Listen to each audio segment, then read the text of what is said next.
You make a mistake, you get walked into a room by your best friend, you don't walk out again. When you have revenge in your heart, you might as well dig two graves, one for you, one for them. Everybody has a story to tell, but the majority of people don't know that they do. Everybody.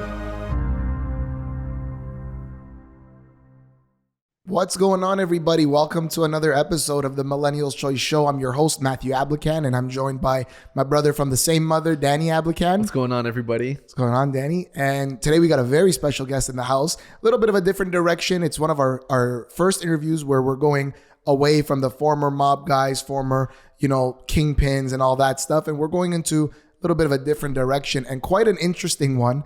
I'm very interested in hearing from this person. I've watched his interviews and I want to know a lot about, his story, his upbringing, and what's brought him to where he's at today, because I think we share that in common as well, Danny and I, with our guest. So I want to welcome to the show former KGB undercover agent, Jack Barsky. Jack, welcome to the show.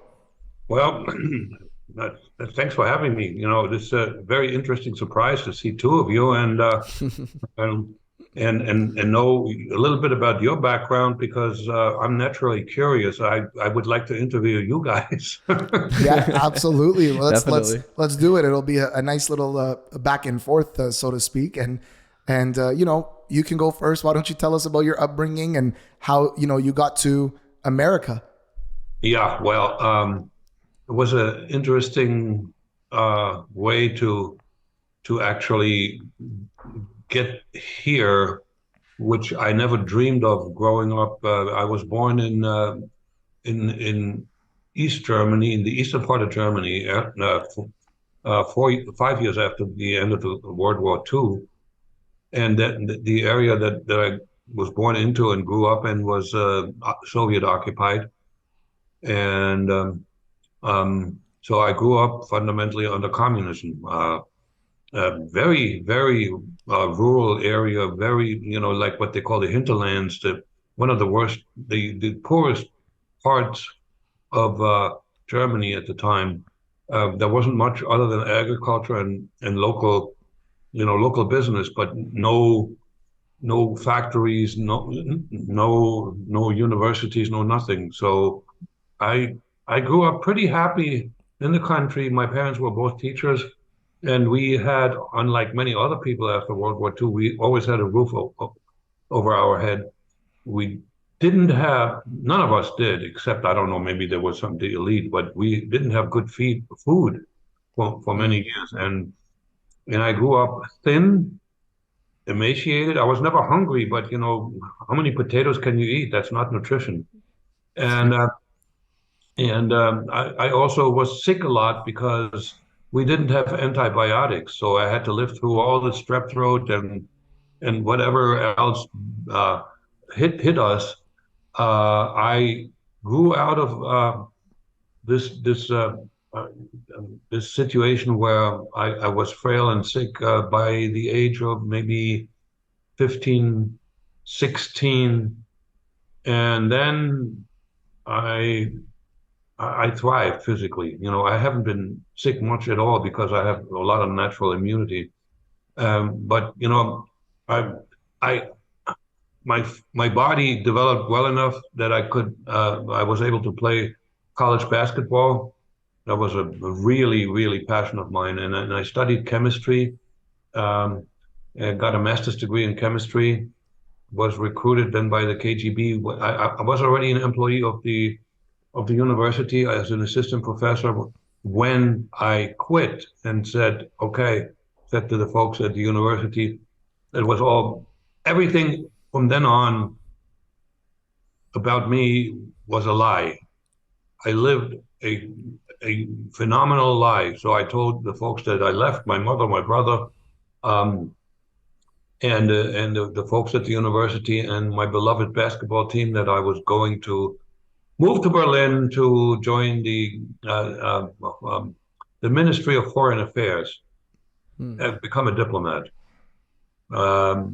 They bought it, and so let me see. I was now I keep forgetting the years, but it was in the mid 70s, maybe 1974. I moved to Berlin, and I got they started training me for quite a while, and part of that training was I was told that I was supposed to go as an illegal agent to West Germany, which made a lot of sense because there's no cultural difference, no language difference. You just fit right in. But they told me everybody who operates for us um, in the West needs to learn another language. And they told me, pick one. I said English. And I, like with everything else I've ever done in my life, whatever I take seriously, I do it 110%.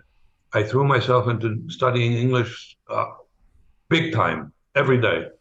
And I wound up learning way more English words than the average American knows, which is not necessarily a good thing because English has a lot, as you probably know, has a lot of synonyms. And if you don't learn the language organically in the country, you don't know which is the preferred synonym. So Yeah. for a long time, people told me, you really talk, you use interesting language.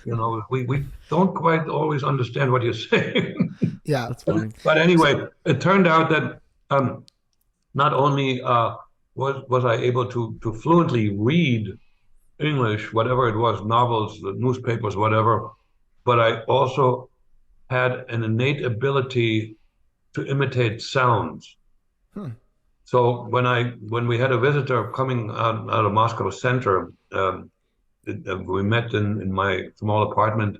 She asked me, "How's your English going?" And I said, "Well, I pulled a book from the shelf and I said, I can read that without a dictionary." He said, "Whoa." Within a week, I had a tape recorder and they told me to, say something, whatever it is, and tape my voice. And once that recording was in Moscow, within another week, I was on a plane, my first plane trip to Moscow. They wanted to figure out because they heard that I didn't sound like Arnold Schwarzenegger. Right. I sounded like somebody who has lived in an English-speaking country for a long time and has maybe a 20% accent, and they were trying to figure out, can we make him sound like a born American?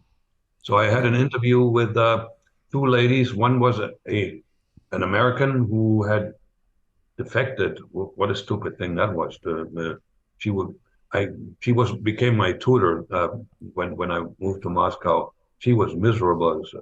She was a lady that looked older than her age, and she never really fit into Russian culture or whatever. But it was her and a professor from the Moscow University. Of course, she was KGB, but one of them was a side gig. And we talked for about 20 minutes, and then they went into a back room and discussed things. And their determination was sort of a tie.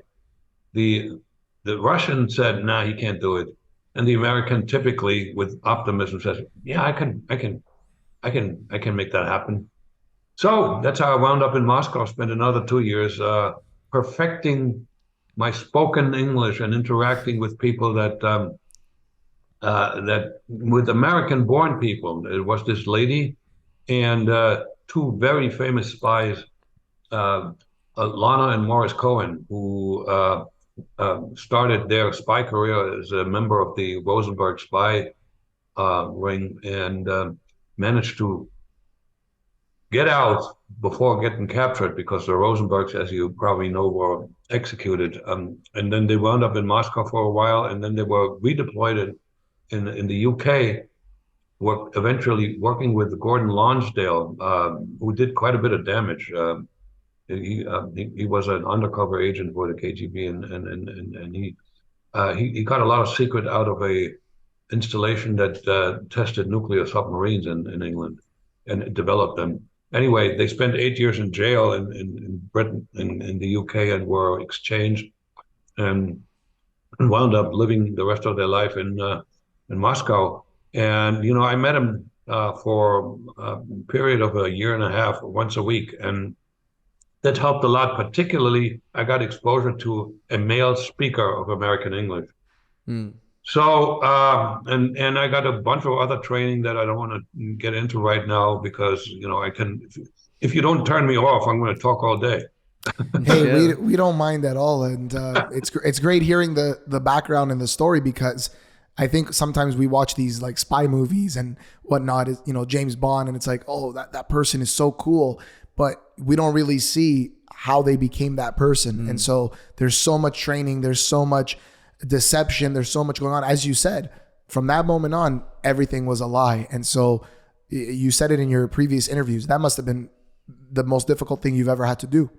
Actually, I got to tell you, it wasn't, because I rationalized. I am fundamentally, and my mother would tell me as she watched me grow up, I'm wired to tell the truth, even when I screw up.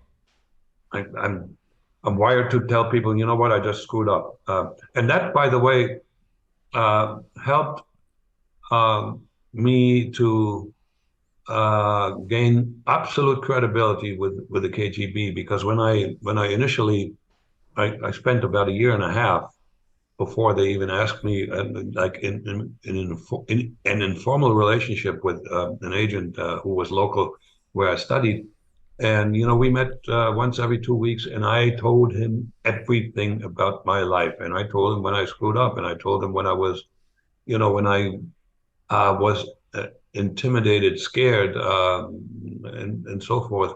So I guarantee you, he put in my file that he's brutally honest, and I'm hearing it now, and I have been hearing it during my career in corporate America. So how did I get to that point about honesty? Oh, lying then came easy because I knew I was doing this for a cause. It was necessary. The cause was because I was a hardcore believing communist. Because growing up in a communist society in those days, the brainwashing was everywhere, and there was never another opinion, another set of thoughts available to us to decide whether to make a decision whether we want to embrace this society, this communist society, or not. And so I just knew that we were right, and the brainwashing was done very, very, very well. It appealed to us as a. Let me give you one example, and this was really the dot on the I. When I was allowed to go to high school, that was about 10% of all the students, because most students finished their education in 10th grade. High school. So when you went to high school, you were considered one of the people who would be future leaders of this country. And the normal indoctrination was always there, but here was one of the key moments in my life was there was a requirement that all the junior classes would go and visit a concentration camp. Wow. And so there's this concentration camp near Weimar. It's called Buchenwald, pretty famous.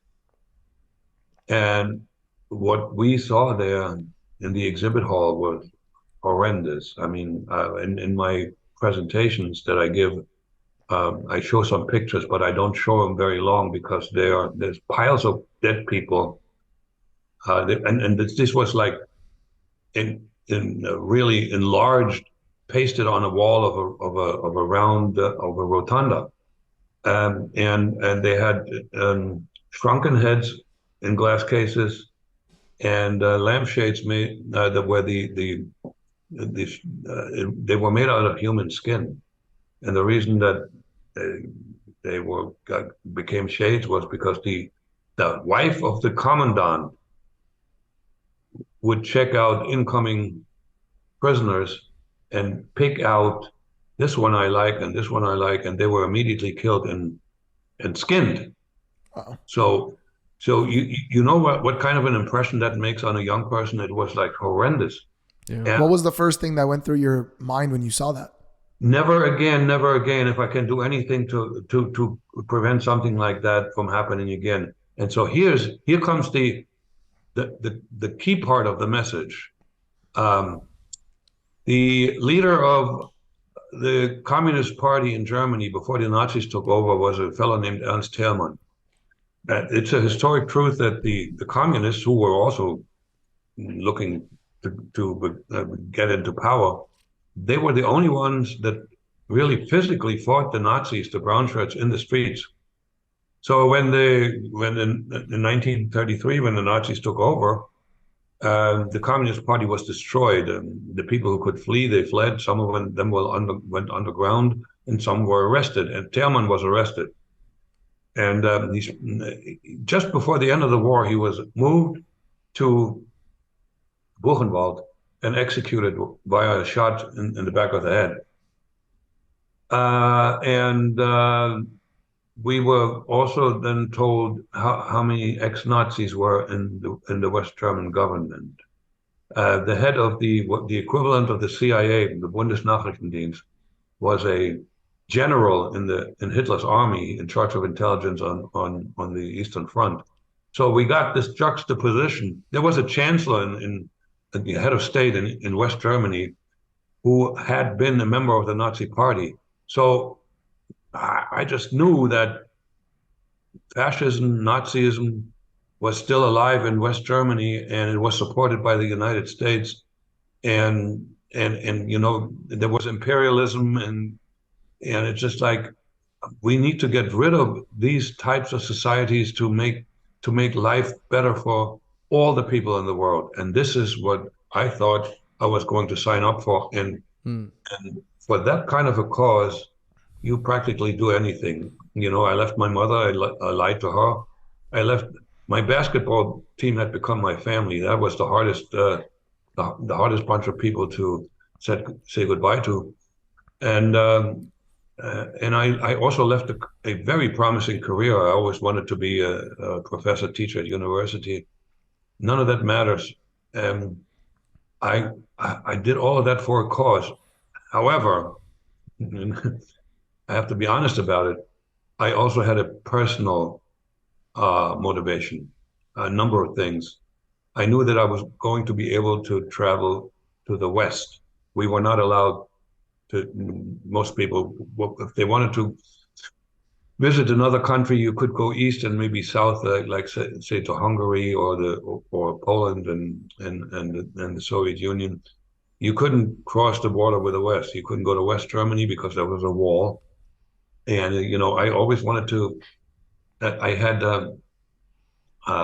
developed a phenomenal liking to the novels of a French author who wrote sort of the equivalent of a soap opera, but in writing. He called it the human comedy. It's Honoré de Balzac. And he gives vivid descriptions of, you know, Paris and places in France. So I wanted to go to Paris. I wanted to go to the United States, any country that was not accessible. And I was always sort of a very adventurous fellow. Even as a child, I did things you weren't supposed to do. I climbed trees I wasn't supposed to climb, you know. But, you know, I figured it was fun, and, you know, I got injured a lot. And lastly, and that was also in play.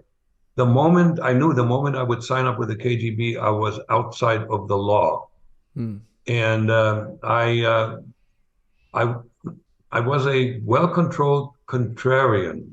I did not like to be told what to do. I would have made a really bad soldier. But, you know, when I said well-controlled, I knew that if I act out my contrarian beliefs, I wouldn't be a happy camper in a communist society. The moment I signed up with the KGB, I was indeed outside of the law. I was breaking laws within East Germany, in the Soviet Union, obviously in every other country that I visited. And that made me feel very special. You know, I, you know, I was at the time I was quite arrogant. I was so proud of myself. I had an A. I graduated with an A average from college. I got a scholarship that was limited to 100, mind you, 100 concurrent holders in East Germany, and there were about 30,000 students. So I was like on top of the world, and now I was recruited by the KGB. It couldn't get any better than that. So I just totally ignored the risk that went with that proposal.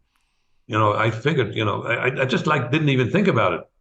There was some thought that I might go to jail, but we talked about that, and they told me, if you ever get caught, don't worry about it. We get you out.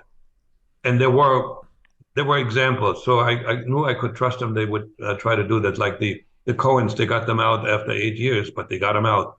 So I felt the risk reward is well worth it, and I signed up for something I had no clue what that was going to be like. It was like walking in a dark room where there's no light switch.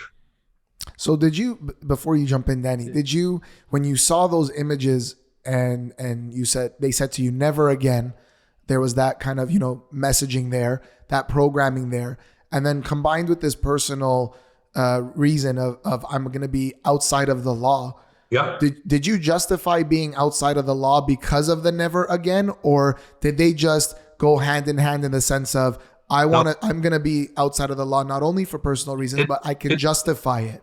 It fit me very well. Let me tell you something. If I had been born in this country and let's say I made it to an Ivy League college, I would have tried to get as high in society as possible to tell all the idiots how to be and how to behave, because I was arrogant as hell. Now that's all gone. Okay, I don't consider people who are not as smart as me as idiots, and I would like for everybody to be able to make their own decisions with some guidance, but not being told how to behave and what to do and where to go, where not to go, and all that stuff. Give people information, and there are some people who actually need a little more hand-holding, but most people are smart enough to know what they want if they are allowed to think about it. We have a significant amount of brainwashing going on in the Western society now, where adults tell young people, well, this is how you need to be, and the title of your podcast is very relevant to me, because I have a different message to young people, particularly What's that message? The message is, first of all, one word: think. Second word: explore. Third word: go out and do something. Don't stay in your place. Go out and do something, because and that happened to me a lot. I would go to some kind of an event, and I knew the reason why I was going there, and when I got there, I found out the real reason. That's the way you meet people. That's the way you meet interesting people. And there's absolutely scientific proof that friends and family, and having a lot of people that that you surround yourself with, make for a longer and a more satisfying life. Absolutely, and I'm glad you brought that up, Jack, because we know a lot of people, especially the younger generation, where they just feel like they don't know what to do. They feel kind of stuck.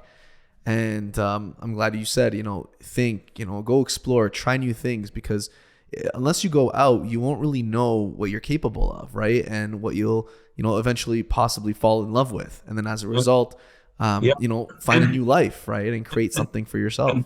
And try things out, when you grow up. And then my daughter Chelsea, who is the reason that I'm talking to you today, because of her, I did not make the permanent journey back on the other side of the Iron Curtain. When I when she grew up, I let her try a lot of things that she said, well, I want to try the piano, or I want to try this, I want to try that. And one day she said, I was watching a basketball game and she was sitting next to me. She was maybe 10 or 11 years old. And she asked me, what is that? And I said, well, it's called basketball. I want to do that. And the rest is history. She wound up playing Division I basketball because she found her passion. And because of that, she became a disciplined, mature, self-confident individual. If in those days, if she and that was not a possibility, if she had, spent a video game, she wouldn't have known. Yeah. She wouldn't have known. You got to be physical. You got to try something. You got to be curious. The world is a phenomenally interesting place, and it goes. I'm not against looking at a screen and playing games and stuff like that, but don't make this your primary the focus of your life, because life is not a video game. That's right. As much as some people would like to believe that it's a simulation, as Elon Musk says, I don't believe in that. I don't subscribe to that. And I find that the best days that I have is when I'm up early, I had a good night's rest, I go for a walk, I read, I ground myself, and I try not to look at the screen. And then, you set up the day for success. And like what we're doing now, a lot of people wonder, after building our business for 11 years, why are you interviewing these types of people? And I'm like, why not? Why not try to reach as many people as possible, meet new people, interesting people, and grow and influence? What we're doing is very good for the community, but what we can do with our channel and our podcast can reach millions more around the world. So, it's the vision. You got to have that vision, I think, is what you're talking about. Well, and the other thing about contact with other human beings is you can't hug your iPhone, you can't smell your iPhone, you can't hug your laptop. There's a lot of things that define us as human beings, and it isn't just talk and sight and hearing. It's physical aspects of being a human. And even, let's say, with artificial intelligence, you might be able to hug a robot that feels like a human. It's not the same. They don't have a soul. There's something inside of us that cannot be imitated by the smartest robot, period. And I used to read a lot of science fiction, and particularly Isaac Asimov and Frank Herbert, and they sort of predicted where we're going now. And in the end, there's always a war between the machines and humans. Yeah. We are different, and this difference, we need to embrace it and live it, because just like we have something in here that cannot be programmed into a machine. Well, it's like Patrick Bet-David. You were on his show as well. Patrick Bet-David says in his book, where he goes, once you learn that you're going to spend the rest of your life with yourself, you get rid of all self-judgment. It empowers you to take bolder risks, and you stop overthinking. And I think that's, the situation that we're in now. Everybody is so self-critical of themselves in the bad way. They start overthinking. They want to find a place to belong. They lose their sense of identity and who they are. But meanwhile, you learn to accept yourself, flaws and all. You're able to then take those empowering moves and just, find out who you really are. So I know that's something I'm always working on. There's a very interesting thought that I want to continue a little bit. The idea that yes, you live with yourself for the rest of your life. I just went through a divorce, and I just realized now that I've been living by myself for like 6-7 months.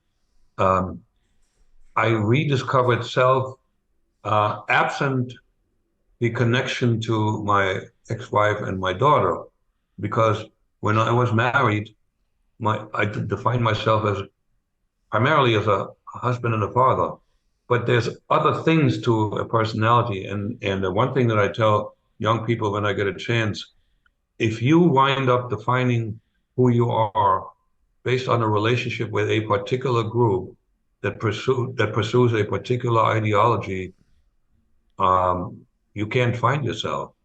And I don't care what ideology it is. There's the left and the right, there's political, and there's other things. You need to retain your individuality, and I'm not against joining groups. I'm a team player. I like groups. I'm a networker, but I bring my personality with me rather than getting it from them. Right. Yeah. And I heard on Vlad TV's interview with you that you became a believing Christian, like a born again Christian. Is that right?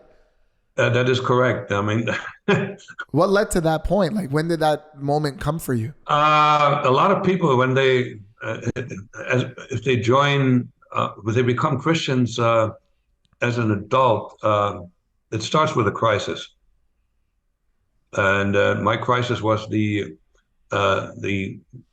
drawn out divorce from the mother of my daughter Chelsea. It was a horrendous experience, and at that point, it was the only period of time when I was depressed. I was functional, I went to work, I did a good job, but I didn't know what comes next. I had no vision of the future because I had to find myself as a husband and a father, and I had to divorce this woman because she actually went down the hill mentally, and once even confronted me with a large kitchen knife. So I had to go. Okay, so I was depressed, and I happened to hire somebody as an administrative assistant. I was a big shot in corporate America, and I lost my admin, so I hired another person, and she was a devout Christian, and she started working on me. And at that point I had an open mind. I used to be a hardcore atheist, but I met a lot of Christians in corporate life, and I found out that the ones that were really true to their faith were really good workers, and they could be trusted. So my prejudice towards Christianity had gone. So I had an open mind, and she was really smart about the evangelizing. She knew that because I'm an intellectual, I'm a thinker. She knew that she had to convince my thoughts, my brain, my thinking mechanism that there was a God. And so she told me, just listen to this radio program. And it was a radio program I think it was weekly, by somebody named Dr. Ravi Zacharias, who passed away 2 years ago. Yep. A very, very sharp thinker and very logical man. And the first time I turned the radio on, I was in my car, and this fellow he didn't have a radio voice. He sounded a little bit off-putting, and I almost turned him off, but then he talked about morality, and I had this problem to deal with. But I always thought of myself from childhood on that I was a good person, and yet I did a bunch of really bad things, and I hurt people that I actually loved, particularly my German wife, who I left while I loved her. So and so he made a very, very logical point. He said, there is sort of a universal moral law, whether you're a Christian or a Buddhist or most religions and most belief systems sort of have the equivalent of the Ten Commandments. He said, so morality can't come from the inside; it's coming from the outside. Yeah. And I agreed with that because I didn't have ultimate absolute morality in self. And then he made the crucial point. He said, if there's a moral law, there has to be a lawgiver. And that got me to thinking, that there's a possibility. I think there may be a God. And then I thought a little harder, and then I realized, oh my God, science, physical science is 100% behind the idea that there was a Big Bang. And the whole thought that something came out of nothing and then organized itself to create sentient beings spontaneously, no matter how much time there is, doesn't make any sense. So at that point, I became a deist. And the next step was, so I believed that there had to be a God. There had to be something outside of the universe that created the universe. And that somebody fundamentally, if people claim that they understand God beyond of what he communicated in the Bible, they're insane. You can't understand a being that created everything that we have. I mean, every time I go outside and I see people walking dogs, and I look at flowers, and I just look at nature, and I said, my God, this is so incredible. And that just came out of nothing. Dead matter organized itself to become that.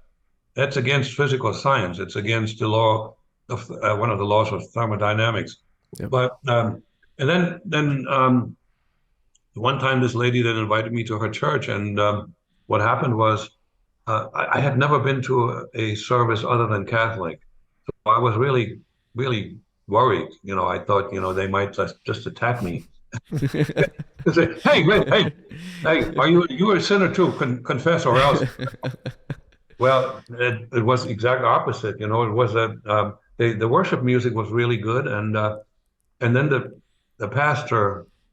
And by the way, this lady, I actually fell in love with her. I fell in love with her face. She had a radiant face that is just like, I can't describe it. There was something in that face that attracted me phenomenally. I like beautiful women, but there's a difference between external beauty and something shining through. And I once asked her, so, I knew a little bit about her circumstances. She was single and taking care of a mother and a child, struggling. And I said, with all the stuff that's going on in your life, how come you seem so self-confident, so sure of yourself, and so well balanced? And she just like blurted out, "It must be Jesus." I said, "Okay, all right." No. That was a little much, because she was claiming that somebody wasn't around and that she couldn't see and talk to, and somebody who may not have existed for sure at that time, I thought. And no, that makes no sense. Well, here's the thing. The pastor had the same radiance on his face, and he preached about the love of God. Well, at that time, what I really was, and I'm still wired, I'm a loving person. I love and I want to be loved, and love was out of my life, and it felt really good. I actually did something unusual for me in those days. Now it wouldn't be unusual because I talk to anybody who has two ears. But in those days, I was still very introverted and sort of shy. But I went up to him and I said to him, "You have a great delivery." What I really wanted to say, but that was somewhat passive aggressive. But what I wanted to say, I really like your message. But he invited me back, and I went back, and it became sort of a home away from home. And one day, my mind was there, my heart wasn't there yet. One day it just hit me, and it was I was playing golf, and it was a nice summer day, and my partner was looking for his ball, and there was a blue sky and puffy clouds. It was beautiful, and it just hit me. It just came over me. I said, "You know what? I know." Oh, in between, I was given a book called "The Search for Christ," written by a journalist who I forgot his name, who said who set out to disprove the idea that Christ ever existed and that Christ was a living God. That's by Lee Harvey Oswald, right? Lee Strobel, I think. Lee Strobel. Strobel, yeah. Strobel, yeah. Case for Christ, I think. Right? And his Pretty research. sure Lee Harvey Oswald is like he assassinated Lincoln. Wrong guy. I knew the Lee part, but yes, the Case for Christ. Yeah, That book made him a Christian. That research made him a Christian. So I had that, and while I was on that golf course, I was looking up in the sky and I said, "Yeah, I know you're God, and you're my God." And then a couple of months later, I got baptized. That's amazing. Wow. Yeah. So it was a progressive journey, and you had everything going against you. You were a chemist, you were a communist. They had to prove to your rational mind the existence of God. So you had a lot of things going against you, but that's amazing to hear that that's how it worked out for you. But here's a lesson to be learned, and it applies to practically everything in life. Keep an open mind.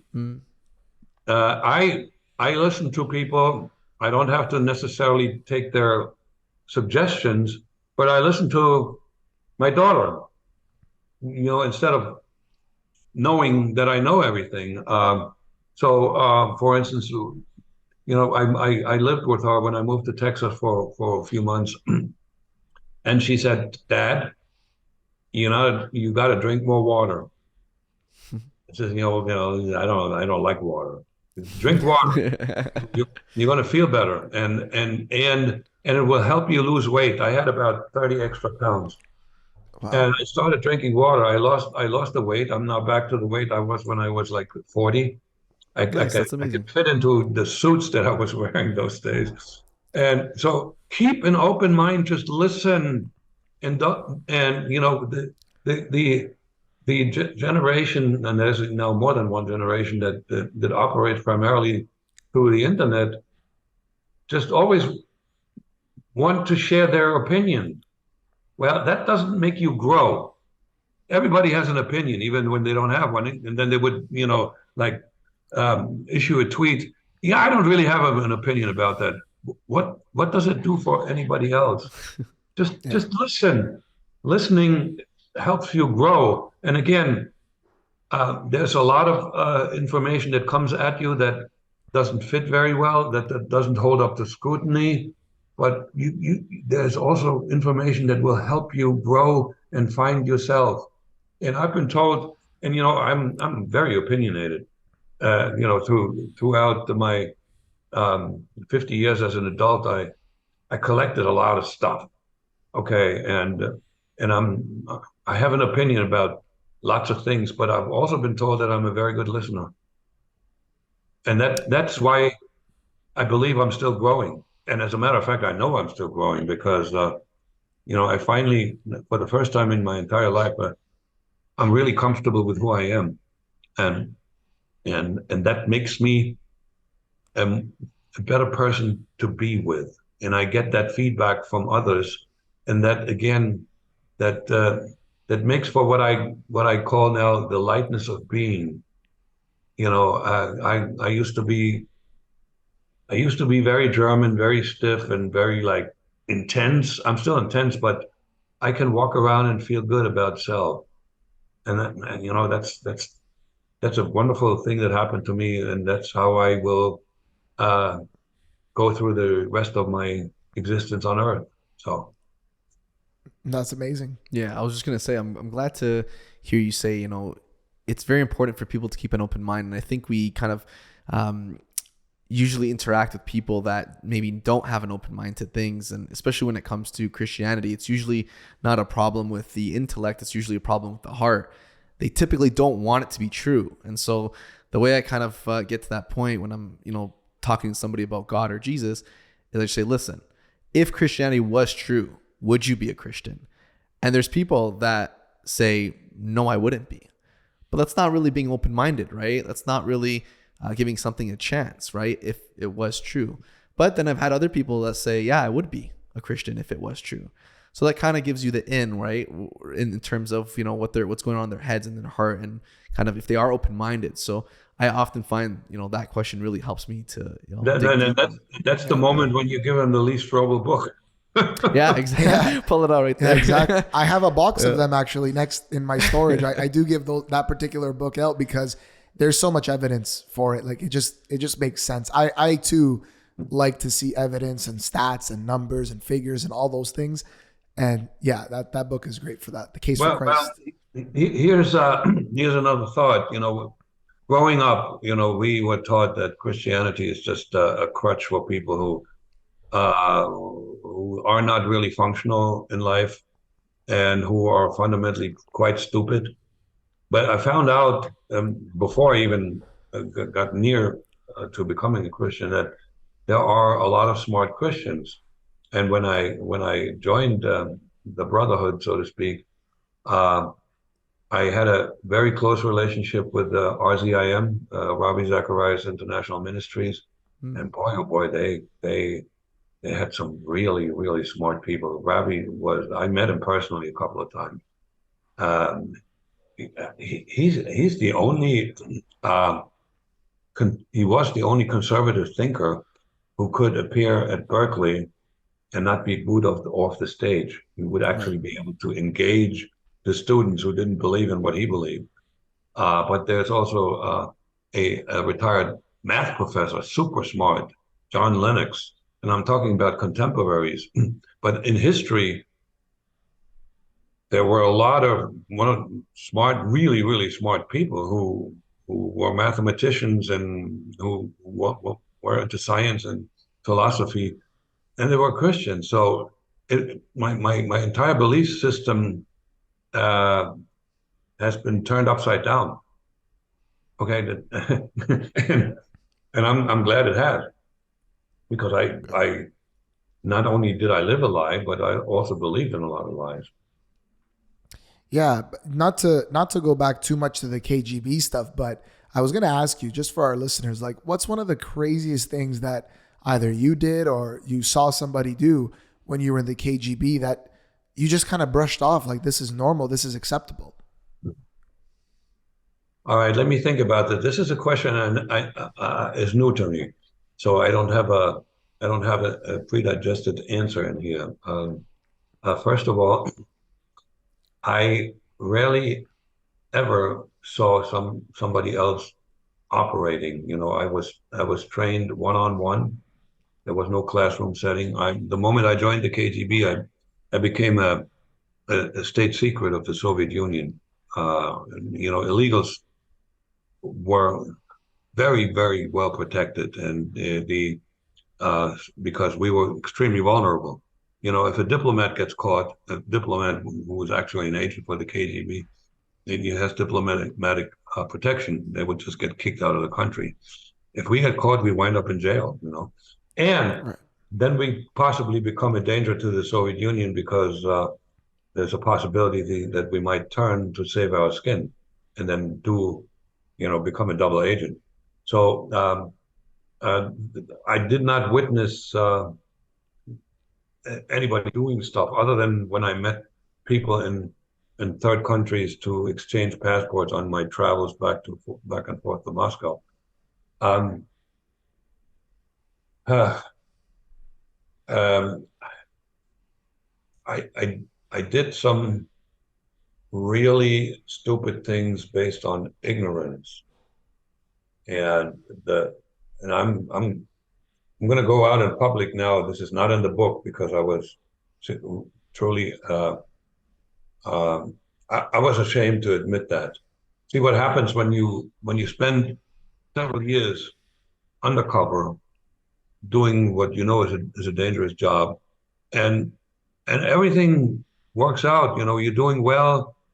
Uh, um, well, this one I will share. I'm going to share two of them. Stupid things. And I went back to college because I couldn't take my resume with me. I had a master's degree in chemistry, but I had to start from scratch. I got a high school equivalency diploma, and then I went to college in New York, and my ambition ran away with with me. I wound up working so hard that I graduated with a 4.0 average. And what I wasn't aware of at the time, I should have known better, is cultural ignorance, that qualified me to be the valedictorian. So I I had a talk with the I forgot what the title is, what one of the The dean or something. the Yeah. dean, yeah, the dean of Yeah. students. Yeah. Thank you. He called me into his office and he asked me, "So, what are you gonna? What's your what are you gonna talk about in your graduation speech?" I said, "What? Huh? Well, you're the valedictorian." I said, "Okay. Well, I'm not really. I don't really need to be out in public. I don't deserve it. I'm 10 years older than all the other kids. Why don't you give it to the second one who would, get, who would get great satisfaction out of being on stage and giving the graduation speech." He says, "No, we can't do this. This is the rules." And then he said, Oh and my you God. feel uncomfortable. And I said, "I'm not really comfortable speaking in public." "Well, you can write the speech and we let somebody else read it." And I said, No, I'm not that much of a coward. So I agreed to talk. And so I wound up giving the graduation speech in Madison Square Garden. There were about 4,000 people in New York, 4,000 people in the audience. Wow. And I exposed myself. That was a high risk thing to do, simply because visually everybody knew I was older I was about 10 years older than the average student. And and I had a touch of an accent. I still do. And interestingly enough, nobody reached out to me afterwards and said, well, I'm interested in how you got there. 10 years older, and you have a bit of an accent. You sound like a European." Nothing like that. In hindsight, I think this was God protected me from that questioning, because he had other plans for me. But that was high risk and irresponsible. But the most irresponsible thing and the weirdest thing, and we're not talking about espionage related. These hands had never touched a gun. I never did any kind of high speed chases, this and that. It was all very well organized. Any activity, the espionage related, was it was just like well organized, and you operated in the shadows. I'm going to give you another example where I didn't take a risk, but that was probably the one of the key moments of my career as a spy. So I was maybe in my second or third year in the United States. I get a request from Moscow to fly to California and visit the University of California in forgot. Sometimes in my age I got a block of when the town will come to me. It's outside of LA in the mountains, San Bernardino, and see if a certain Nikolai Karklov lives in San Bernardino and teaches there. Well, that's trying to find a needle in a haystack. I did find him in the local phone book, so I found out that he lives there, and I walked around and looked at his home. And he had a nice house, but whether he still studied there, that was taught there, that was an interesting task. So I just went to the campus and walked around just to see if I find any hints. And so I walked up and down the hallways, and one of the hallways, all the way at the end, to my left, I remember this like it was yesterday, there was a door with a nameplate that says Nikolai Karklov. professor, whatever. And I said, as I'm staring, and I'm like jubilant about the success. I'm staring at that nameplate, the door opens, and the person inside comes out. It turns out about a few weeks after, this man was on television, and he was talking about his career and his defection from the KGB. I realized that there was a moment where, and he shared with the TV the interviewer that he was under a death sentence. Oh, Okay, so there was a moment where an active KGB agent was looking in the eyes of a convicted KGB agent, and neither one of us knew it. wow. Oh man. It's really bizarre. So I reported back to the KGB, and I'm so glad that they decided not to go forward with what they had considered. I think they had considered possibly, assassinating him. So, and now I'm going to give you the stupidest thing that I've ever did. I smuggled a small amount of marijuana from New York through Heathrow Airport, through Moscow into East Berlin to give my German wife a taste of what it's like to smoke a joint. But she smoked it with you, or what? You know how stupid that was? I now realize it because I found out that the dogs that they use at airports, they can smell through. I had it in a toothpaste and in plastic, and I figured that'll be totally safe. Well, no, the dogs would smell through that. I had no idea. Thank God there was no dog sniffing around, because one time I was already traveling legally. I had an apple in my carry-on. And apples, when you enter the United States, fruits and vegetables are prohibited. And I was waiting for my suitcase, and the dog was sniffing my bag. And the agent said, please open this. There's something in there that we don't like. And it was an apple. Apples don't smell. So okay, I shared that with you, and now it's out in public. It's in hindsight, it was really embarrassing, but we never completely 100% mature, and somebody who is an innate risk taker will do stupid things occasionally.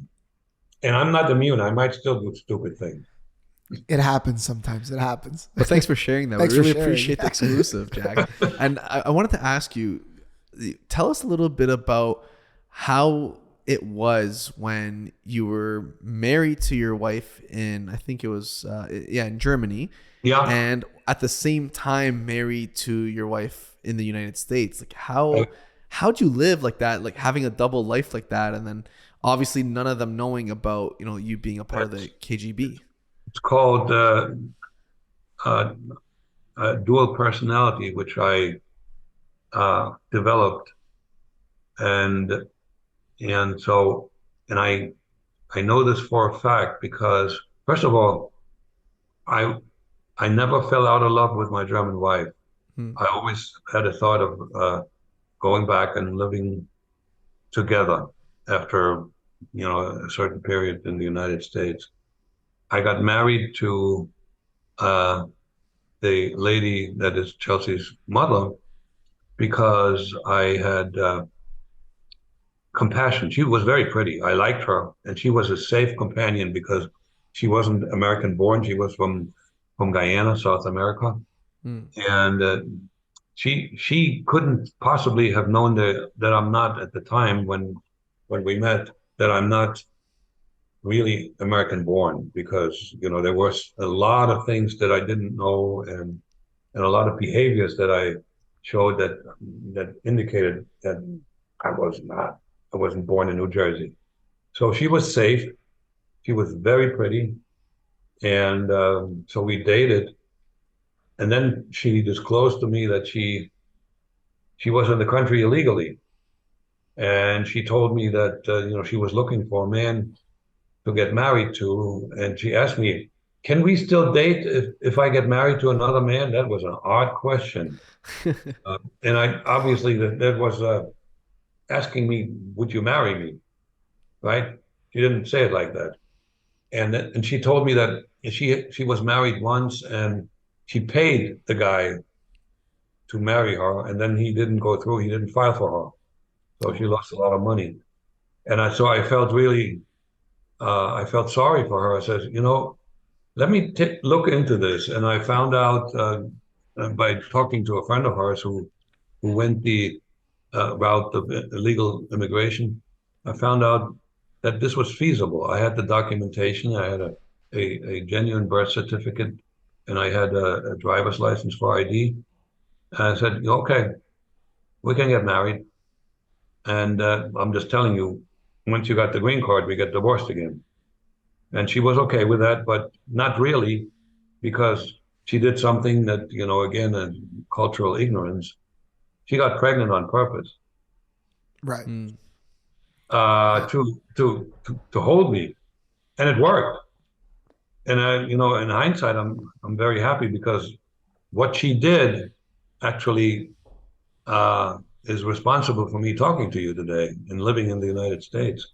So when the KGB wanted me back, because they had for some reason and the FBI doesn't know, and I don't know what triggered that, but they thought the illegals were in danger of being arrested, and it wasn't just me; it was whoever else was illegally in the country working for the KGB. And I know this for a fact because I met when I was able to travel back to Germany, I met a colleague of mine who was also called back at the same time, like, emergency, you're in danger, get out. And I had this 18-month-old daughter named Chelsea, and that's when I tell people I joined the human race, because I had this attack that I call the attack of unconditional love, which is irresistible. It's the kind of love that, you can love a woman, but a mature woman, you want something back. You want to be loved back. You want to have, companionship. You want to have a sexual relationship and all that.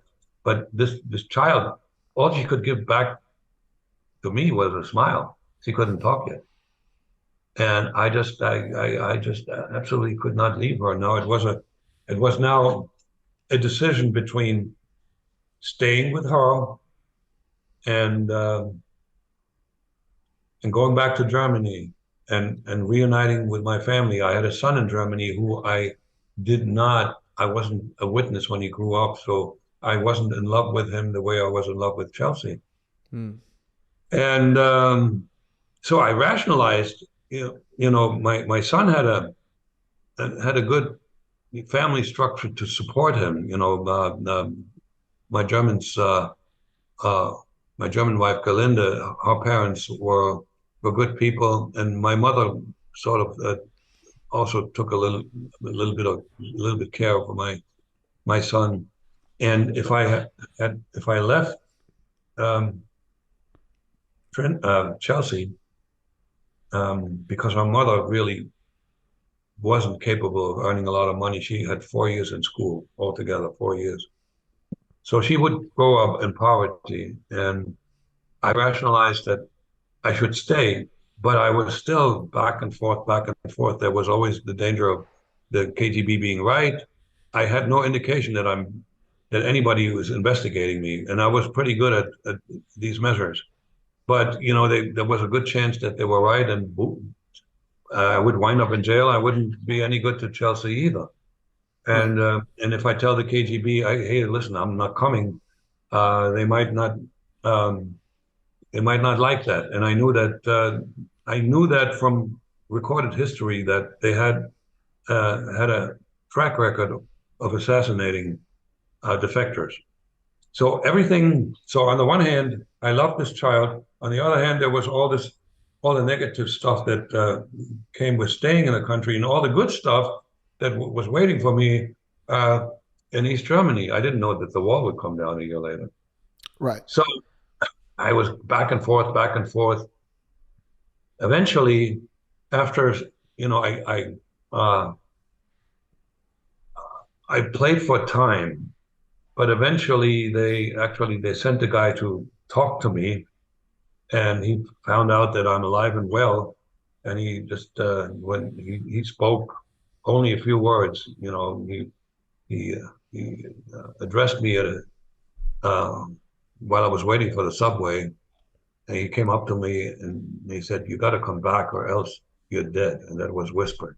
So now it was decision time. I couldn't play for time anymore. The playing for time means, you know, I got my information through shortwave radio. It could have been I could have been sick. I could have been in a hospital, or the radio wasn't working, or the reception was bad. But now they knew that I knew, and now it was decision time. I got the next radio the next radio transmission. I was called for a dead drop operation. You know what that is? Yeah. That's when you for the audience. That's when you have something that's not information that you want to hand over, like a passport, money, a key, or anything that has physical. It's physical. That's an item. You put this into some kind of a container, drop it someplace, and then it's picked up by somebody who knows where it is. So they called me for that drop operation. The site was the one that it was in a park someplace in New York. I found it. I described it. I was told while practicing this in Moscow and Berlin that I was very good at precisely describing locations. And so I knew where it was. The time was always a very precise. For some reason, they decided to do that in the dark, but that didn't cause me a problem because that site was not too far from a lit street into a park. And it was in December, the park was empty. There were no people in there at night. So I went there. The reason I went is because I hadn't made up my mind yet, but the reason I went, you know, they were going to give me a passport to travel and money. So I might as well pick up the money. Okay. Right. Smart. You know, it's free money. Again, I was still undecided. I was really like, you know, I didn't know what to do. You know, this, that. So I go there at the appointed time, and this site was really easy to find. There was a path into the park that the starting point was a street sign.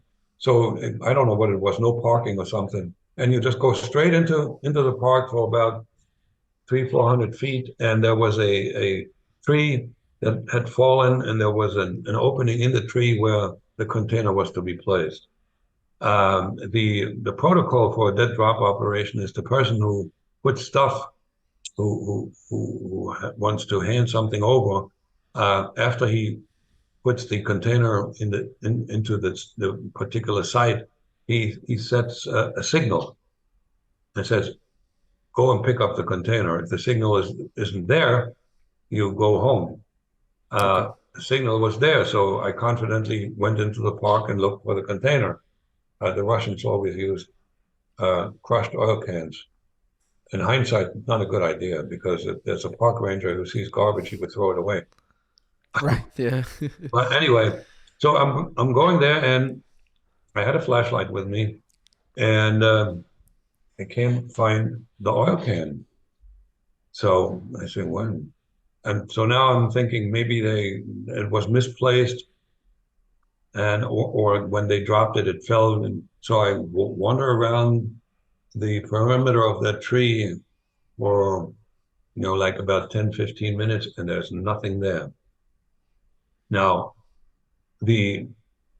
my partner indicated that he had put the can there, and it wasn't there.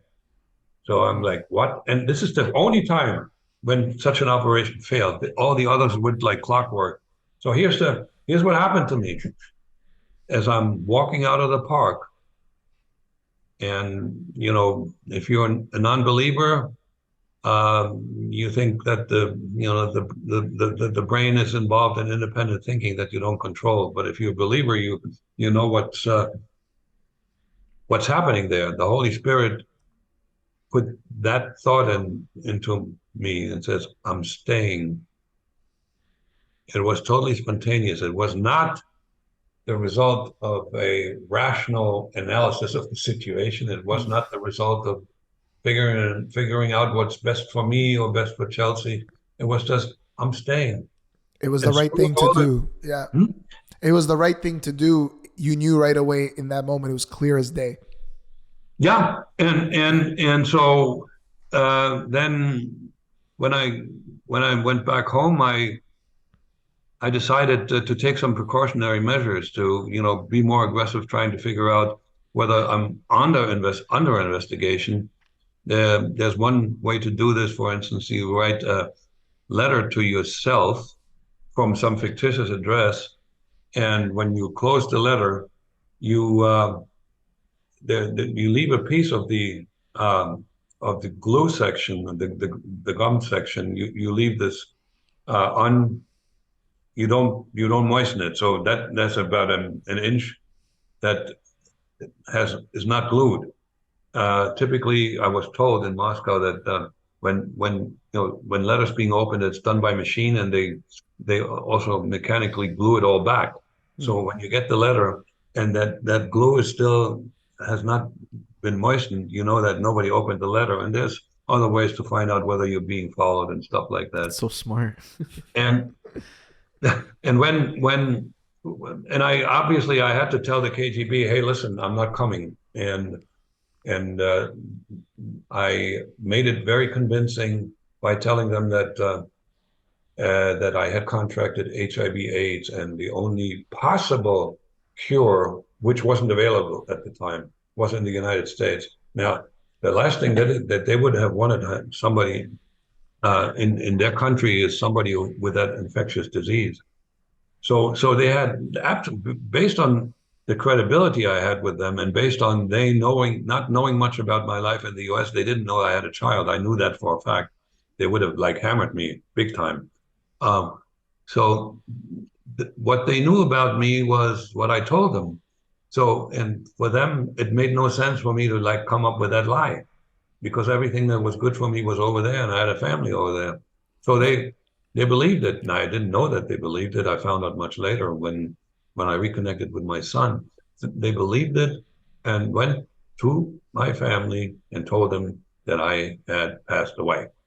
Okay, I didn't know that. So for about 3 months, I made sure that I would not be predictably at a certain spot in the city at a certain time. So particularly going to work, I would use different zigzag routes to get to the subway. I used different subway stations because it makes it really hard. If you want to kill somebody, you need to know where they are. And after 3 months, I thought I was in the clear, and I was right about it. And I decided to just live out the rest of my life as an American middle-class family man. A year later, we bought a house in the suburbs. Then we had another child, and this was going to be my life. Little did I know that at one point there was a defector from who used to be in charge of KGB archives, who betrayed me, and that's how the FBI found me. And that was another act of God who, I have had the opportunity to look back at my life and find out that all the things that I thought when I was in charge of my destiny, it's absolutely not true. Because there's always, and I have proof, a lot of people can't find that proof, but I have proof that there were a number of situations where people like Chelsea's mother, like this, the ex-KGB guy, and others did something behind the scenes that had a huge impact on me, a huge impact, life-changing impact. So there's we're not puppets, we're not marionettes, but I believe that God sort of um, does some subtle things to steer me in the right direction. So, and now I'm here, and I am his son, and I get to talk about him. I'm an active churchgoer. I also do give my testimony in churches, which is very it's very moving. I've gotten some really, really, really good responses. I had situations where there was an event that was sort of a summer picnic with, where guests were invited. It was about a couple of thousand people outside and then inside, and there was baptism involved. And after my testimony, two more people came to the front and said they want to be baptized at that point. So I, uh, if you save one soul, that's a good thing. That's I'm That's not, amazing. Yeah. I'm not counting. This is not. There's no vestige of pride in me, because I know that being proud of who you are and what you can do is arrogant, and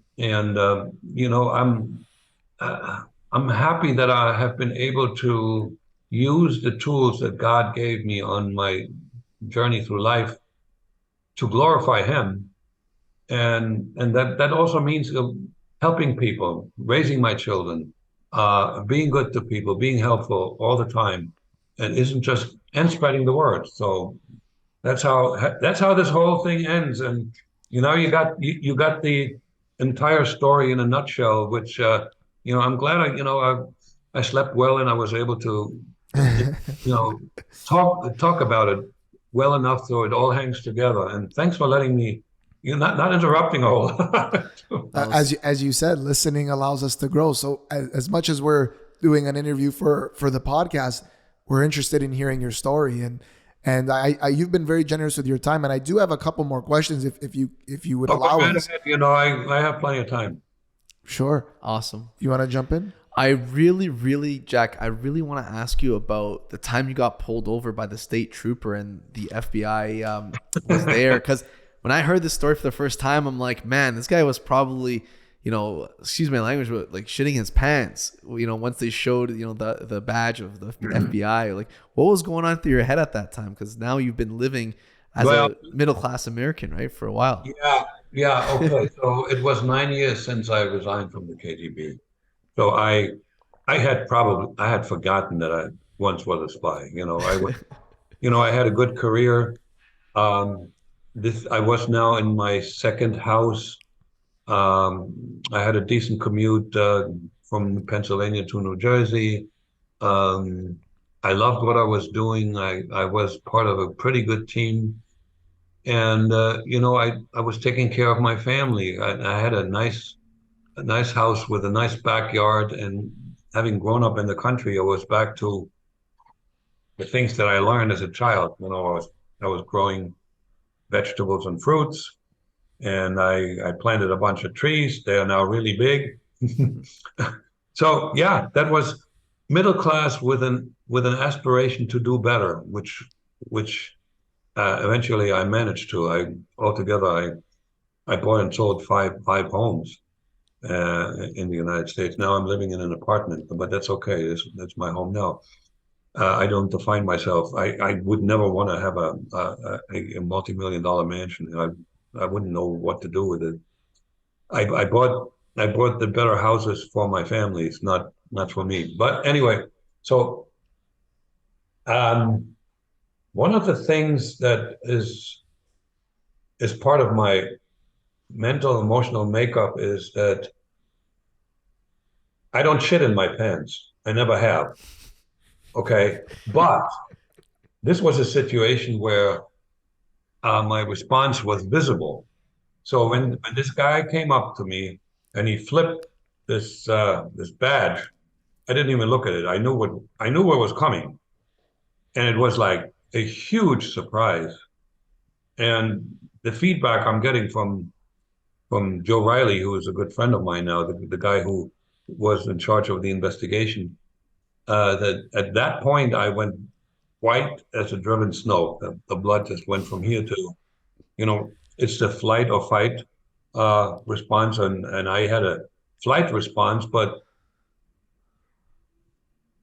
you couldn't run away. Yeah. Yeah. So and he said, would you we would like for you to step into the car, and so my car was parked there at the end of the toll bridge, and he told me that somebody would, I don't know what he told me, but somebody took that car and followed us. They took me. I stepped into the car, and there was his partner. In a situation like that, you would never have only one person do that operation. There was always two of them for a number of reasons. So I get into the back seat, and I see that this man had a gun strapped to his ankle. So I know it was pretty serious. Yeah. And this is confirmed by Joe Riley. I'm not making this up. So I caught myself after like that big surprise, and I knew I was in trouble. And so how do you get out of that? The first question I had was, am I under arrest? And the answer was no. I was not arrested. I was detained. Okay. Right? Arrest means you're going to go to jail. Right. They took me to a motel. Mm. And they had this motel was like that had two sections that were like at right angles, two corridors that were connected in the middle, and they had bought all the rooms in one of those. But before we got there, that's when I was back to normal, so to speak. Because I asked him, so what took you so long? Broke the ice. And yeah, exactly. Instinctively, I knew that they had to like me so that the outcome of this whole encounter would be the best possible one. Because if you act like an idiot or you are not you're not cooperative, you wind up in jail because they won't like you. They had the option. As a matter of fact, senior management in the FBI thought that I should go to jail, and Riley convinced them that I would cooperate, and so that's why they detained me and not arrested me.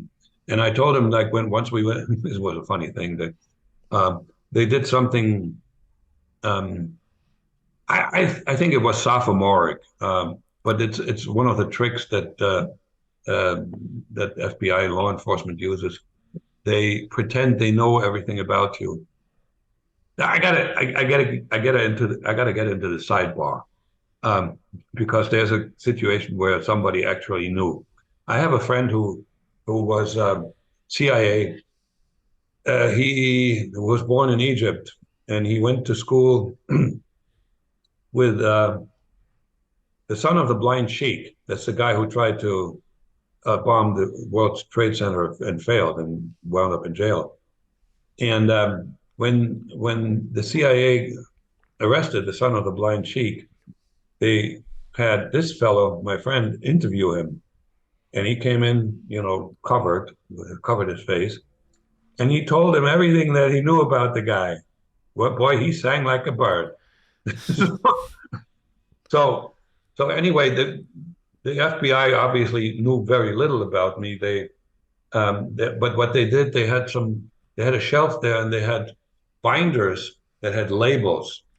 And I was already I had my wits about me. I was sharp enough to realize the labels had some bits and pieces of information of my early years.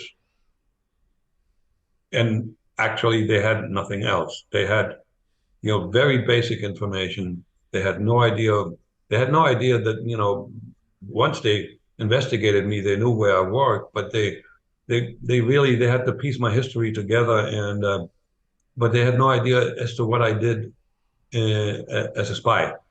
Okay, Right. Got it. so and looking at this, I said to them, that was my opening statement. I said, I am fully aware that the only halfway decent outcome that can come out of this for me is if I cooperate fully, and I will do so.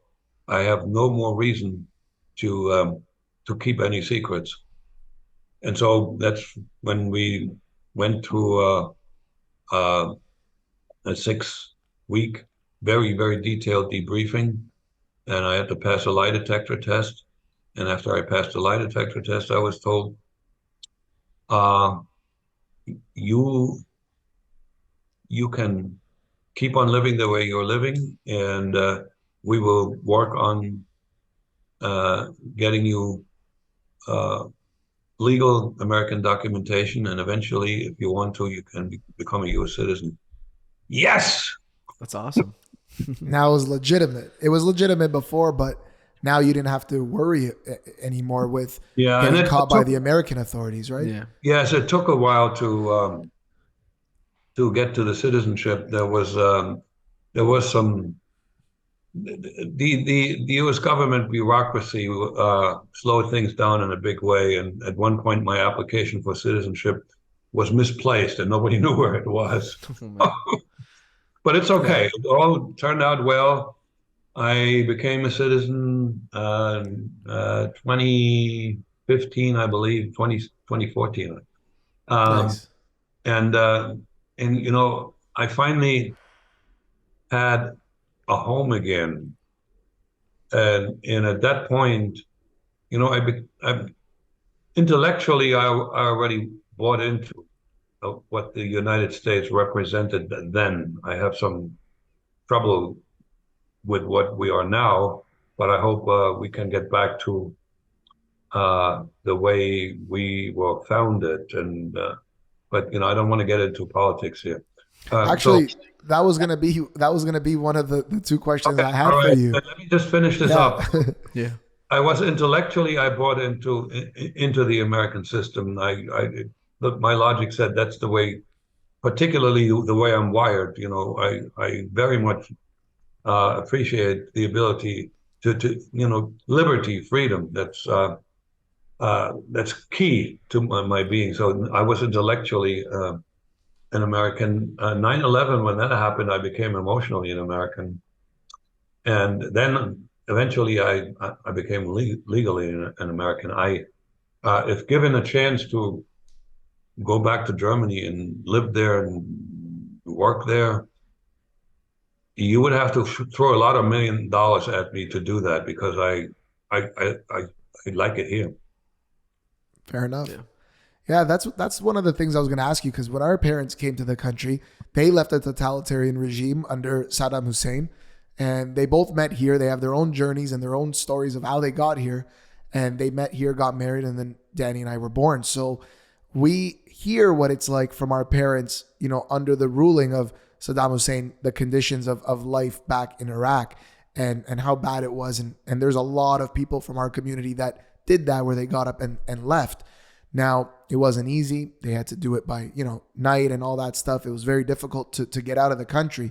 But nowadays, we're seeing amongst millennials, amongst Gen Zs, we're seeing a little bit more of a willingness to accept socialism and communism. And there's this idea of this utopian society that can exist under the communist type of, government or markets and things like that. So what do you say to those people who are now looking at capitalism, blaming the finger? And we know capitalism is not perfect, but pointing the finger, blaming capitalism, and openly welcoming communism and more socialism.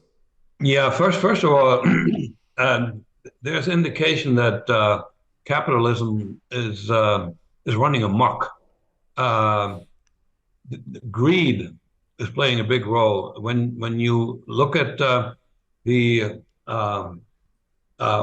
what percent of the net worth in the United States is controlled by the top whatever 1% or like 0.1%, it has been rising over time.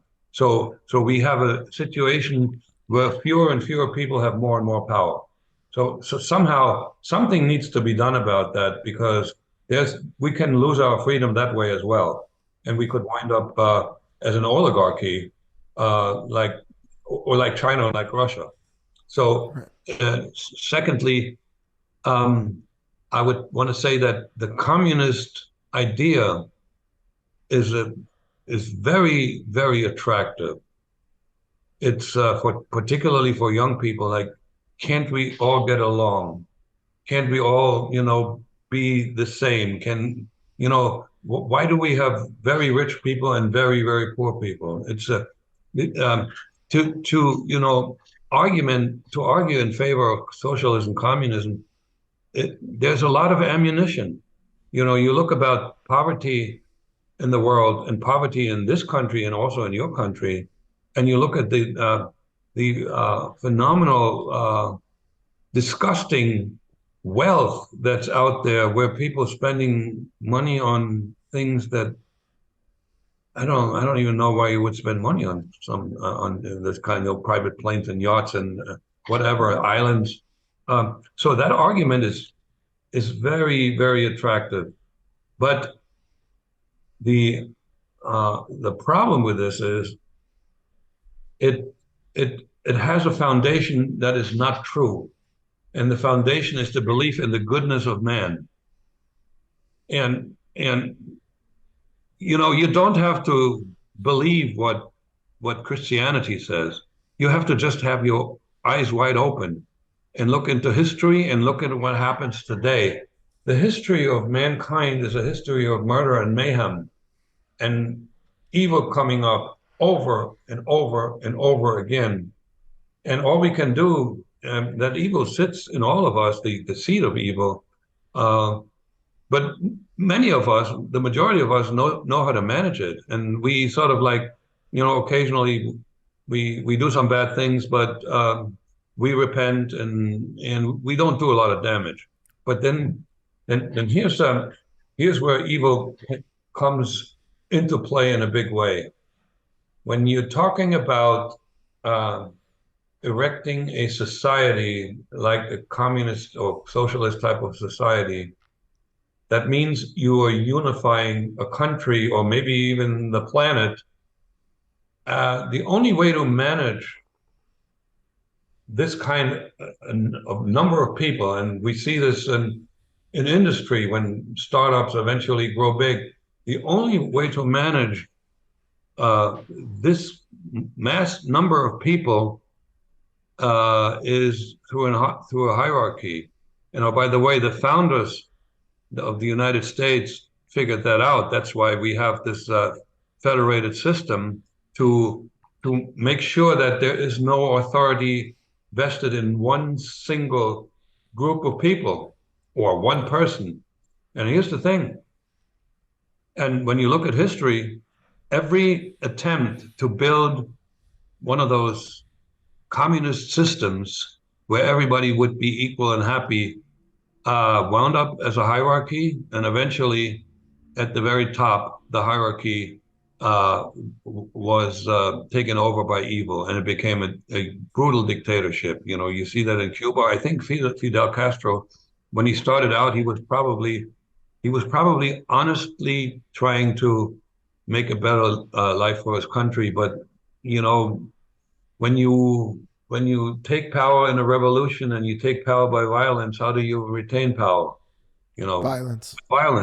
Mm-hmm. Yep. So that is the phenomenal danger that we face, and the problem is that Americans, particularly, I don't know about Canadians, don't know much about history, don't care much about history, and the lessons are there, and that will not change ever.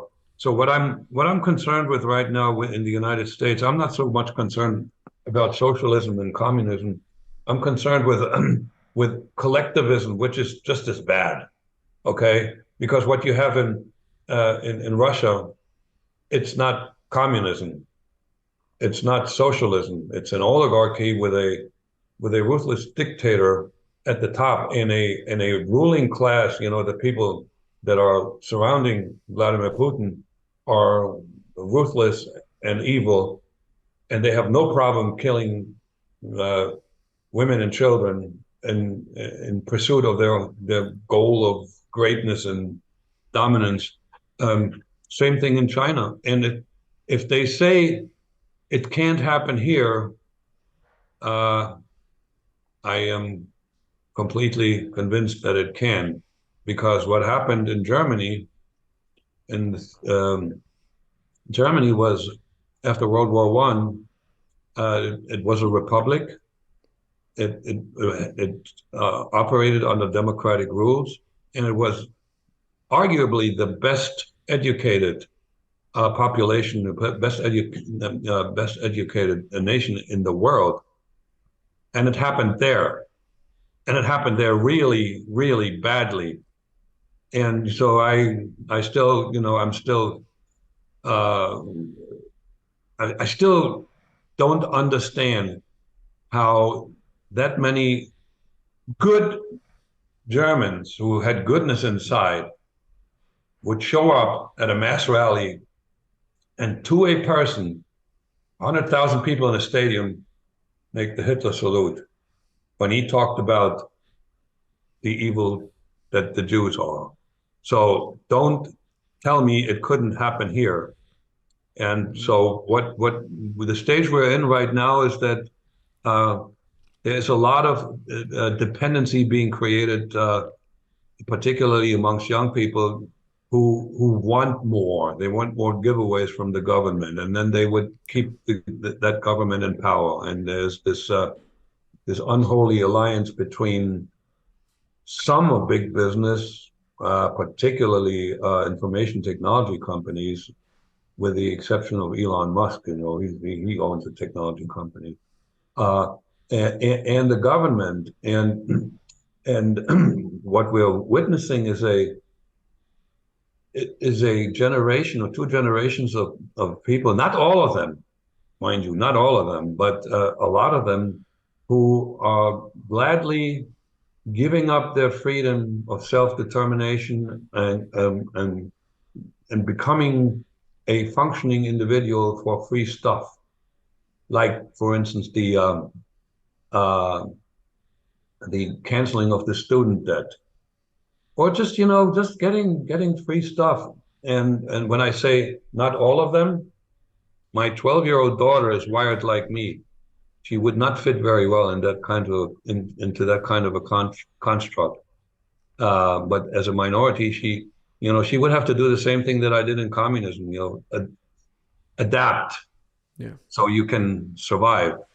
I want her to be herself. She's incredibly bright, and you know, one of the reasons I hope to live for a few more years, and I'm just so curious about what she chooses to do in life, because whatever she chooses, she will be really good at it.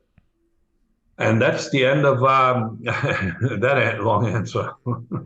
So you mentioned something earlier in our interview about some of the Nazi officers, and some of them went underground and all that stuff. This just came to mind. We mentioned Hitler. Like, do you believe that he actually died, or that he got away? No, I don't think. They never found his body, right? Is that correct? I don't think he got away. There's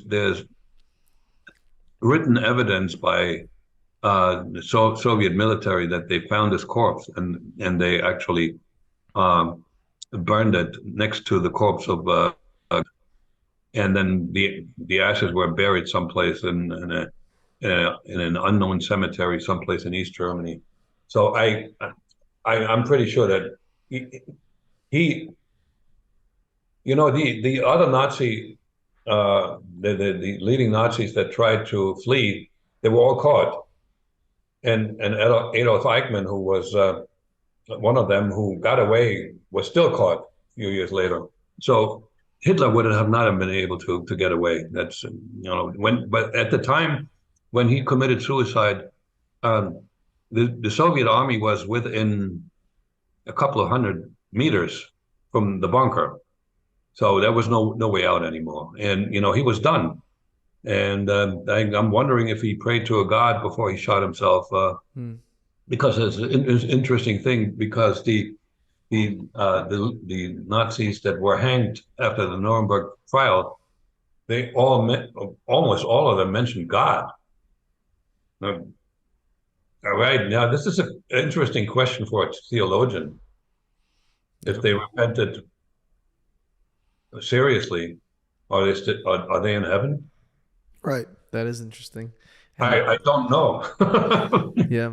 And Jack, I really want to know your thoughts regarding the BRICS alliance with Russia, China, India, Saudi Arabia, and Brazil. What are your thoughts? South Africa. Yeah. What are your thoughts on that? Like, do you foresee a potential, World War III going on, or what are your thoughts? I don't see, other than Russia trying to, what Russia I don't think they know that, and they want to conquer the world. And even during the years of the Soviet Union, the Soviet leadership was not suicidal. Now we got, the two regimes that I think that might be suicidal. At least Iran definitely is. Iran is I think, in my view, the most dangerous country right now. I don't know if North Korea is suicidal. That guy wants to live. So I don't see a coalition of those countries to try to get together and conquer the world. They all have their own motivation of why they are now associating with China and Russia and so forth.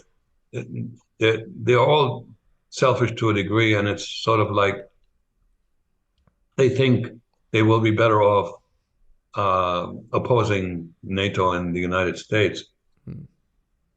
World War III, I believe, to me, is a distinct possibility based on an accident or some terrorist or Iran getting nuclear weapons and firing a nuclear weapon, that kind of stuff. But I don't believe that even China wants a war. But these people want to live. They would like to rule, and so there's just like this cat and mouse play here. As much as can be said against the United States, the United States after World War II really did not act like an imperialist country. I remember, when they toppled Hussein and went in there was more like a quote unquote misguided messianic mission. Because, when people say, well, we went in there to get the oil, we didn't get a drop of oil. We're still paying for oil from Saudi Arabia. So it wasn't like to go in there and steal the wealth. It was in there to like, if we can just, free them from, this is like sort of similar to the communist ideal. We free them from the dictators and then everything will be hunky-dory, same as in Afghanistan. Yeah. It was not an attempt to take over those countries. But it's easily spun that way. And so that's how, governments across the world can convince their people that, assuming that the governments are elected, that they're doing the right thing, fighting America. America has always been a huge target simply because we used to be the big boy, and the big boy gets attacked. Now we're getting to be maybe one of the two big boys, and right. The other one is China. It's not Russia. So the little brother's growing up now. He could stand with you. Yeah. And part of that has to do with you want to ally yourself with a strong force, and America has shown quite a bit of weakness. When And that's not political. That's just a fact. When Barack Obama said, he drew a line in the sand in Sudan, and when the Russian line, there was dead silence out of the White House. And when Crimea was invaded, which was an act of aggression, we didn't do anything. We didn't, and so there's a perception of weakness, and we have a president right now who exudes weakness, no matter what. I mean, whether you agree with his politics and what he's doing or not, clearly he's going to Ireland and he's not going to give one interview. I mean, that just doesn't work. Everybody knows that there's weak leadership, and we don't even know who's actually leading in this country right now. And so it's not all lost. And to be political, I've never been a Donald Trump fan, and I don't want him to get back into the White House, because there's an element of him that is very destructive. And he's not a uniter. Neither is Biden. We need somebody who behaves and who is smart enough to occupy that office. And that's as far as I go with talking politics. And but just for the record, I'm not a Republican. Okay, and I'm independent, and I will stay that way. As a matter of fact, I consider myself as a conservative libertarian constitutionalist. Fair enough, liberty is important. Conservative values are, I like those values. I like to hold the door open for a lady. I like to treat a lady like a lady, and I like to, not show up to work as if I'm dressed for yard work. Yeah. And I like to go to work because I like to be with people. And, these are all sort of old values that have worked pretty well, and that we are neglecting and possibly throwing away. Well, that means we say we're ready to possibly say goodbye to what makes us human. And then the War of the Worlds, which is one of the Heinlein's, no, not Heinlein's, Herbert's book, will be won by the robots. Yeah, exactly. We got to unite against the robots at the very least. At the very least. Yeah. Jack, we're going to close off our show any minute now. Is there one final message you'd like to leave our listeners and viewers with? Well, this is a very interesting thing that happened to me. You know where I started. You roughly know where I ended, but the story has not quite ended. And I want to tell you what happened to me in the last few months. Is that I have finally become the person that God wants me to be, and I'm so comfortable now being me and embracing what I have learned throughout my life. And the most important lesson is, and I will paraphrase, and I translate this into my own words. When Jesus said in the Bible, "Love thy neighbor as you love thyself," what he didn't say, "Love thy neighbor if you like him." And I was very much aware of that passage in the Bible, but I really didn't internalize it until lately. And now I tell people, and I don't care whether they're Christians or don't believe at all. I said, love people even if you don't like them. And after that, the Holy Spirit put this in my head, because it was one of those thoughts that just come. All right, I'm not pursuing them. But then I thought about it, and there's a rationale behind it as well, because if you exude negativity, what do you think you're going to get back? Negativity, and that is destructive. So by by being negative, no matter what, no matter who you're dealing with, unless there are some exceptions, when you're dealing with raw evil, that there's still a loving way to deal with raw evil, but that may be rough to do. But anyway, if you act negative and it comes back at you, it's an act of self-destruction.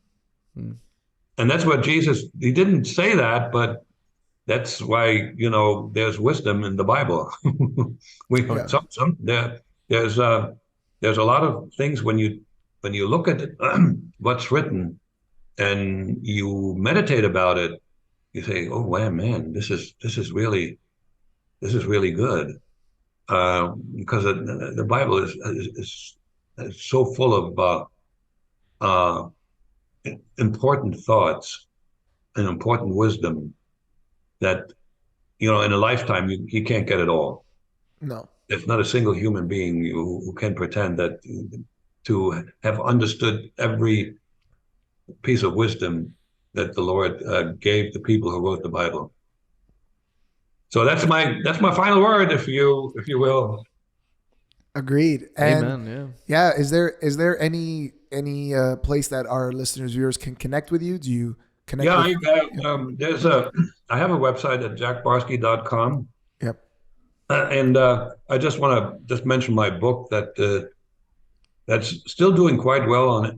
It got a 4.6 rating out of 5 on Amazon. And when I first, I hired a book agent and I told him, shop it around. But one thing I got to tell you, if God is not in the book, there won't be a book.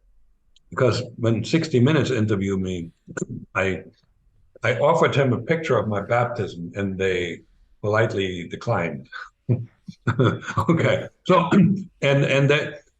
so the book is called Deep Undercover, and there's also a audio documentary that was released last year that's really, really well done. So if you don't want to read, it sort of tells my story in interviews where I am being interviewed, and people who were important in my life, including the guy who was in charge of the investigation, the FBI guy, and Chelsea. And there's narration and there's music that was composed for that piece. It got an award. It's called The Agent. It's available on the major streaming platforms. You don't have to pay. It's financed by a few ads. And I just want to point out I'm available to speak. And I have like two major branches. I speak in churches, and I think I'm going to get a few more of those opportunities. And I talk, I give presentations to organizations and companies and so forth, because that's at this point the primary way I scratch out a living. But my goal is to make a little more money to put into my daughter Trinity's college fund. So that's it. And I would love to visit Canada, but at this point, travel for pleasure is not part of my life right now. I don't want to spend money on that. But if I get an opportunity to speak, I listen. I'm going to be on a podcast, 2 more podcasts today. One with the UK, and the other one with Australia. And I think I'm getting closer to getting an invitation to both countries, where somebody actually, at minimum, I would like somebody pay the expenses, but hopefully I get a bit of extra money to add to my daughter's college fund. So that's in a nutshell my life these days. 2 more podcasts, a lot of networking, some writing and some video editing, and some working on PowerPoint with the presentation and so forth. And spending a lot of time with people. When I say networking, I spend probably 2 to 3 hours every day just talking on the phone, and also mingling, in person. That's amazing. And so, yeah, no, this is one more thing. The biggest fear I had when I was still working in corporate, that one day I would retire and life would get boring. Well, it's the opposite of boring. It's the most, and at this point, this phase of my life is the most interesting period. And that's a mouthful, because, I get to know so many people. I get to talk to you guys and talk to the Brits and the Australians, and I have met people that I would have never ever met if I had lived out my life in corporate, because when you have a 9-to-5 job and you are in information technology, you have a network of other people who work in information technology, but you never get to meet journalists, famous magicians. And one of my best friends is a retired stage magician, female. She was very famous, and on and on and on, and that makes life interesting. My background, my story is a key that opens doors. But once I'm in, I want to know about the other people, and I'm so everybody has a story to tell. But the majority of people don't know that they do. Everybody. We appreciate your story, and we got a lot of insights, and I hope you enjoyed this as much as we did as well. And yeah. You guys, I was thinking with regard to the podcast interviews that I had, I think I want to put you in the top 3. Oh, thank you. Look we at really that. appreciate Look at that. Good job, guys. Because you allowed me, you had a number of themes, and you let me talk. A lot of interviewers put too much of their ego into the interview. Normally, I don't like these Zoom things because I want to talk. I want to be in the same space. But this felt like I'm in the same space with you. So thank you so much. All right, you guys, you viewers, listeners, thank you. If you stayed to the very end, make sure you guys like, subscribe, leave us a comment. Jack, thanks again for being on the show, and we look forward to doing this again in the future. Yeah, thank you, Jack. We appreciate it. You're most welcome. It's my pleasure. It was fun, being with you.